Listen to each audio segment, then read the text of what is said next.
Today's topic is haloalkane and haloarine. First come to the introduction portion. Hydrocarbon ऐसे compound जो सिर्फ carbon और hydrogen से मिलके बनते हैं। जनरल फॉर्मूला RH की फॉर्म में होता है, जहाँ पे R हमारा एल्काइल ग्रुप होता है और H हमारा हाइड्रोजन एटम होता है। अगर इसका हाइड्रोजन एटम रिप्लेस हो जाता है हेलोजन एटम से तो हमें मिलता है RH। अगर हमारा हाइड्रोकार्बन एलिफेटिक होता है तो हमें मिलता है हेलोएल्केन, इसी को ही हम बोलते हैं एल्काइल हैलाइड।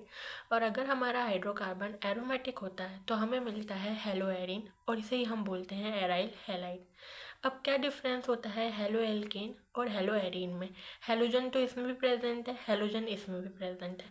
डिफरेंस ये होता है कि यहाँ का जो हेलोजन एटम अटैच होता है वो sp3 हाइब्रिडाइज कार्बन एटम के साथ होता है, वहीं हेलोएरिन में जो हेलोजन एटम अटैच होता है वो sp2 हाइब्रिडाइज कार्बन के साथ अटैच होता है।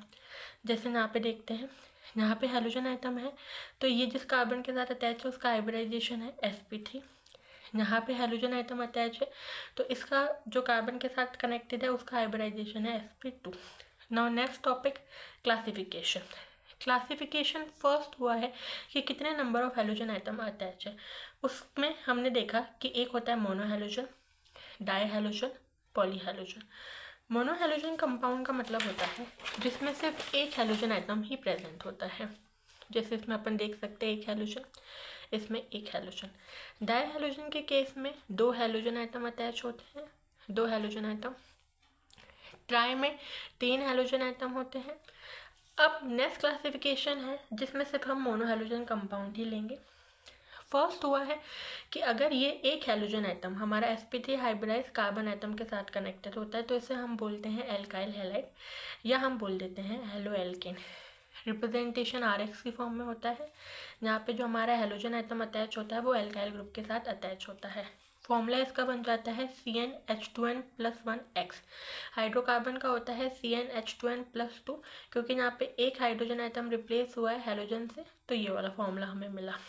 इसमें हम देखते हैं तीन कैटेगरी, प्राइमरी, सेकेंडरी और टर्शरी। प्राइमरी में क्या होता है, जो हेलोजन एटम अटैच होता है जिस कार्बन से वो एक एल्काइल ग्रुप के साथ कनेक्टेड होता है, या हो सकता है एक भी ना हो, तो इधर यहाँ पे आ जाएगा हाइड्रोजन, तो केस होता है 1 डिग्री का। सेकेंडरी के केस में हेलोजन जिस कार्बन के साथ अटैच है वो दो R ग्रुप के साथ कनेक्टेड है, यहाँ पे R ग्रुप का क्या मतलब है, एल्काइल ग्रुप, तो बोल देते हैं हम 2 डिग्री।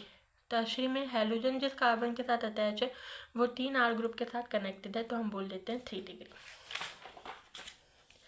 नेक्स्ट हमारा आता है एलाइलिक हैलाइड। इसके केस में क्या होता है, हेलोजन जिस कार्बन के साथ अटैच है वो sp3 हाइब्रिडाइज कार्बन एटम, और नेक्स्ट वाला जो होता है वो होता है carbon carbon double bond.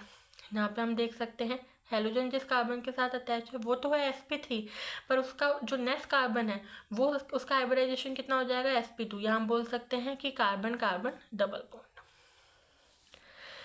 Third classification है बेंजाइलिक हैलाइड। इसका क्या मतलब होता है, हेलोजन जिस कार्बन के साथ अटैच है वो है sp3 हाइब्रिडाइज कार्बन, और उसके साथ हमारी ये जो कार्बन अटैच है वो किसके साथ अटैच है, वो बेंजीन रिंग के साथ अटैच है।